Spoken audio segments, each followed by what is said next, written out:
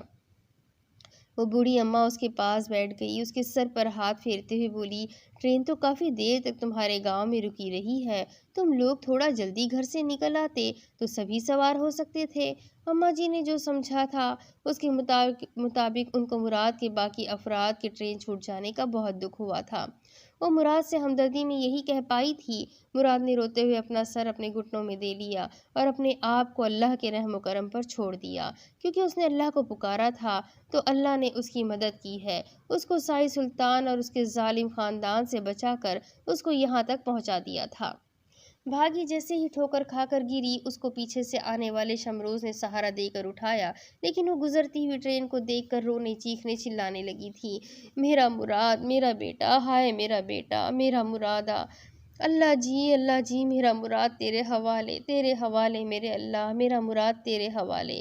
وہ روتے روتے ایک بار پھر کھیتوں میں گر گئی تھی، کیونکہ ٹرین اب اس کو نظر آنا بند ہو گئی تھی۔ اس کی آنکھوں کے سامنے اندھیرا چھا گیا تھا۔ شمروز نے اس کو بازوؤں کا سہارا دے کر اٹھایا تو اتنی دیر میں گاؤں کے باقی لوگ بھی وہاں جمع ہو گئے، جو یہ سارا تماشا دیکھتے ہوئے بھی ان کے لیے کچھ نہ کر سکتے تھے۔ اب وہ ہمدردی سے بھاگی اور زلیخا کو اپنے ساتھ لے کر گاؤں کی طرف واپس جا رہے تھے۔ مکھن سلطان نے دیکھا کہ پورا گاؤں ہی ان کی مدد کو آ گیا ہے تو اس نے گاڑی حویلی کی جانب گھما دی۔ بابو نے بھی کتوں کو پکڑ کر ان کو سنگلیاں ڈال دی تھی۔ بھاگی کو گھر جا کر ہوش آ گیا تھا۔ وہ زلیخا کی طرف دیکھنے لگی تھی، جس نے گھر پہنچ کر چلانا شروع کر دیا تھا کہ بابو مرادے کو اٹھا کر پرانی حویلی کی طرف لے گیا ہے، اس کو مکھن سائی نے بلایا ہے۔ بھاگی روٹی پکا رہی تھی کہ مراد اور زلیخا اسکول سے آ رہے ہوں گے اور ان کو بھوک لگی ہوگی۔ جیسے ہی بھاگی نے زلیخا کی چیخ پکار سنی تو وہ توے پر پڑی ہوئی روٹی چھوڑ کر باہر کی جانب بھاگی تو راستے میں شمروز بھی مل گیا۔ وہ زلیخا اور بھاگی کو اس طرح دیوانہ وار ٹرین کی جانب بھاگتے دیکھ کر پہلے تو حیران ہوا، لیکن پھر زلیخا اور بھاگی کی تیز آوازوں نے اس کی توجہ مراد کی جانب مبذول کروا دی، جو ٹرین کی جانب بھاگ رہا تھا اور سلطان سائی کے پالتو کتے اس کے پیچھے بھاگ رہے تھے۔ اس کو سارا معاملہ سمجھنے میں دیر نہ لگی تھی۔ وہ بھی اپنے جگر کے ٹکڑے کو بچانے کے لیے ٹرین کی جانب بھاگ نکلا اور وہ بھی چلا چلا کر مراد کو پکارنے لگا تھا۔ زلیخا سامنے بیٹھی ہوئی ماں کو دیکھ کر رونے لگی تھی۔ بھاگی نے اس کو سینے سے لپٹا لیا اور روتی ہوئی بولی، اب دعا کرو کہ بھائی جہاں بھی ہو ٹھیک ہو، اللہ اس کی حفاظت کرے، بس اللہ اس کی حفاظت کرے۔ دونوں ماں بیٹی ایک ساتھ پھر سے رونے لگی تھی۔ شمروز بھی ان کو تسلیاں دینے والے انداز میں اپنے آنسوؤں پر قابو پانے کی کوشش کر رہا تھا۔ یہ تو اچھا ہوا کہ ہمیں اپنے بیٹے کی لاش نہیں اٹھانا پڑی، میں تو مر ہی جاتی۔ بھاگی اور زلیخا کی چیخیں پورے گاؤں میں سنائی دے رہی تھی، لیکن سب کے سب بہرے اور گونگے تھے۔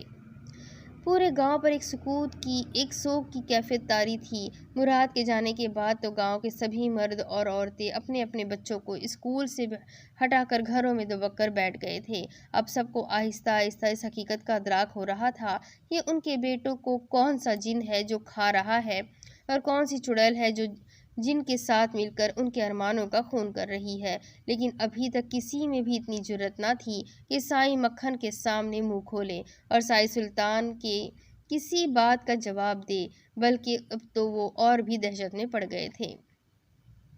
گاؤں پر ایک بھوکا عالم تھا۔ ولی محمد بابا جلال کی مزار کی صفائی کر کے ان کے قدموں کی جانب سر جھکائے بیٹھے تھے، جبکہ خلاف توقع درود احمد ان کے سامنے خاموش کھڑا تھا۔ وہ کبھی دربار کے احاطے کو دیکھتا اور کبھی دربار کی چھت کو دیکھنے لگتا اور کبھی باہر دروازے کی طرف اس انداز میں دیکھتا کہ اس کو کسی کے آنے کا انتظار ہے۔ وہ ولی محمد کو دیکھ رہا تھا۔ اب جن کی آنکھوں میں آنسو تیر رہے تھے وہ ان کے قریب بیٹھ گیا اور ولی محمد کی آنکھوں سے آنسو پوچھنے لگا تو انہوں نے آنکھیں کھول دی، لیکن درود احمد ان سرخ آنکھوں کی تاب نہ لا سکا، اپنا چہرہ پھیرنے پر مجبور ہو گیا۔ ولی محمد نے ایک لمبی سانس لے کر اس کو پکارا، تم کچھ نہیں کہو گے درود احمد؟ ولی محمد کی گود میں سر رکھ کر بھررائی آواز میں آہستگی سے بولا، میرا ایک سوال ہے بابا، اس کا جواب لے دے بس۔ درود احمد کی آنکھیں نم تھی اور دل پھٹنے کو آ رہا تھا۔ ولی محمد یہ تو جانتے تھے کہ وہ کوئی انہونی بات ہی کرے گا، لیکن ان کو یہ بھی معلوم تھا کہ کوئی نہ کوئی ایسی بات بھی کر سکتا ہے جس کا کوئی سر پیر نہیں ہوتا۔ وہ اس کے سر پر پیار سے ہاتھ پھیرتے ہوئے بولے، پوچھو درود احمد، وہ تمہاری آواز سن رہے ہیں۔ یہ سن کر درود احمد نے آنکھیں اوپر اٹھا کر بابا کو اس طرح دیکھا کہ جیسے بابا اس کے ساتھ مذاق کر رہے ہوں، لیکن وہ اپنی بات کرنے کے لیے الفاظ جمع کرنے لگا اور چہرے پر گرنے والے آنسوں کو بہتا رہنے دیا۔ بابا، ہم لوگوں کے کتنے خدا ہے؟ سوال کیا تھا؟ ایک آگ کا گولا تھا جو اس نے اپنے باپ کے توسط سے دادا جان کی طرف پھینکا تھا۔ ولی محمد خاموش ہو گئے، لیکن وہ خاموش نہ رہ سکا، پھر بولا، رازق وہ اوپر والا ہے، خالق وہ ہے، غفور و رحیم بھی اوپر بیٹھا ہے، جبار ہے، قہار ہے، ستار ہے، رحمان ہے، تو پھر یہ کون ہے بابا جو ہم پر خدا بن کر اپنا قہر ڈھا رہے ہیں؟ یہ ہمارے انداتا کیوں بنے بیٹھے ہیں؟ یہ کبھی تو گاؤں کی جوان لڑکیوں اور عورتوں پر مہربان ہوتے ہیں، کبھی ان کے خاندانوں پر قہر بن کر برس جاتے ہیں، ہمارا رزق چھین لیتے ہیں، کسان سے اس کی فصل کو لگان کے نام پر پورے کا پورا ہی ہڑپ کر جاتے ہیں۔ مجھے تو کبھی کبھی لگتا ہے کہ یہ خدا ہے، اوپر والے نے ان کو زمین پر اسی لیے بھیجا ہے کہ یہ کمزور اور مظلوم انسانوں پر قہار اور جبار بن کر ان کا جینا حرام کر دے۔ کیا یہ سچ ہے بابا؟ اگر سچ ہے تو ایسا کیوں؟ اگر میں نے غلط کہا ہے تو پھر وہ اوپر والا خدا ایسے لوگوں پر اپنا قہر کیوں برپا نہیں کرتا؟ کیوں نہیں کرتا؟ اب وہ زار زار رونے لگا تھا۔ اس کی باتوں نے ولی محمد کو بھی اندر سے ہلا کر رکھ دیا تھا۔ وہ کبھی کبھی اس سے اتنی بڑی بڑی باتوں کی توقع نہ رکھتے تھے، لیکن وہ درود احمد تھا، کبھی بھی کوئی بھی بات کر سکتا تھا۔ اب بھی اس نے ایسا ہی کیا تھا۔ ولی محمد نے اس کے سوالوں کے جواب دینے کی بجائے صاحب قبر کو تصور کر کے اپنی آنکھیں بند کر لی تو ان کو فوراً جواب مل گیا، اس کو ابھی یہاں سے لے جاؤ، ہم خود اس کی اللہ کے حکم سے رہنمائی کریں گے۔ ولی محمد نے روتے ہوئے اپنی آنکھیں کھول دی اور درود احمد سے بولے، چلو گھر چلتے ہیں، مجھے تو بھوک لگ رہی ہے، تم بھی کچھ کھا لو۔ وہ ولی محمد کی طرف دیکھ کر تنزیہ انداز میں مسکرایا اور ہولے سے ان کی گود سے نکل کر اٹھ کر کھڑا ہو گیا۔ وہ قبر شریف کے اوپر ایسے لیٹ گیا جیسے دادا کے ساتھ ان کے سینے سے لگا ہو۔ وہ روئے جا رہا تھا، اس کی ہچکیاں لینے کی آواز ولی محمد کو تڑپا رہی تھی۔ وہ بھی مراد کی وجہ سے خود کو بہت دکھی محسوس کر رہے تھے۔ سائی سلطان اور مکھن سائی نے بھاگی کے خاندان کے ساتھ بہت ہی ظلم کیا تھا، ان کا بیٹا ان سے جدا کر دیا تھا۔ اگر کسی جانور کا بچہ اس سے جدا کر دیا جائے تو وہ کئی رات سو نہیں پاتا، اپنی درد و تکلیف کو بار بار اپنی کراہتی ہوئی آواز سے انسانوں کو متوجہ کرتا رہتا ہے۔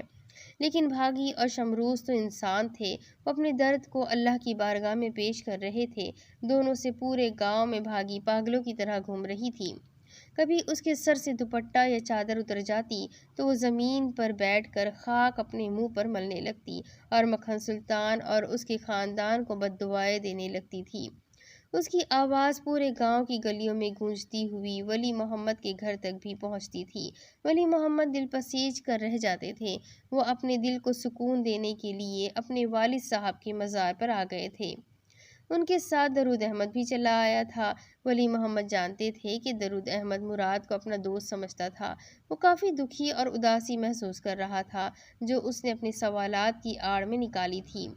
اب وہ ایسے لوٹنیاں لے رہا تھا جیسے کہ دادا سے کہہ رہا ہو وہ اپنے سوالوں کے جواب چاہتا ہے، بس جو بھی ہو اس کو مطمئن کرے۔ ولی محمد نے آہستگی سے اس کی کمر پر ہاتھ پھیرا اور اس کو دلاسا دیتے ہوئے قبر سے اٹھایا اور اپنے ساتھ لے کر دربار کے اندر سے باہر نکل آئے۔ باہر نکلتے ہی ان کا سامنا سائی سلطان سے ہو گیا۔ درود احمد تو ان کو دیکھ کر بھپر گیا تھا، لیکن ولی محمد نے اس کو زور سے پکڑ رکھا تھا۔ وہ سائی سلطان کو کھا جانے والی نظروں سے دیکھ رہا تھا۔ اس کا بس چلتا تو وہ ابھی کے ابھی سلطان سائی کا سر پھوڑ دیتا یا اس کی ایک آنکھ پر پتھر مار دیتا، لیکن وہ ولی محمد کی وجہ سے مجبور تھا۔ سلام بابا جی، سائی سلطان نے کہا تو ولی محمد نے اس کے سلام کا جواب دیا تو وہ دوبارہ بولا، گاؤں کے سبھی لوگوں کو اپنے پاس بلا کر ایک بات سمجھا دے کہ ہمارے حکم سے سرتابی ان کے سروں کے تاج چھین سکتی ہے اور ان کی اولادیں اور جان و مال بھی محفوظ نہیں رہے گا۔ ولی محمد اس کی طرف دیکھ کر غصے میں بولے، سائی سلطان، کیا تم سمجھتے ہو کہ پہلے یہ سب کچھ ویسے ہی محفوظ ہے؟